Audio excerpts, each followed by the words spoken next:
Inaasahan po na mas lalakas pa ang operasyon po ng bangus processing sa oras na matapos ang pagsasaayos ng Korean-Philippine Dagupan Seafood Processing Complex na matatagpuan sa Bunuan, Binloc. Nito lamang pong inumpisahan ang renobasyon upang matugunan ang kailangan ng mga pagsasaayos sa naturang pasilidad.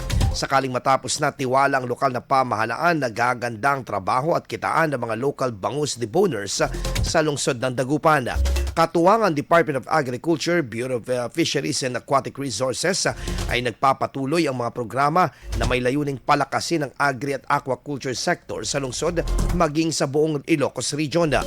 Samantala, pagtitiyak naman ng LGU na magpapatuloy umano ang iba't ibang serbisyo tulad ng pangkalusugan, hanap buhay at tulong na nakalaan sa mga nasabing benepisyaryo. IFM News. IFM News.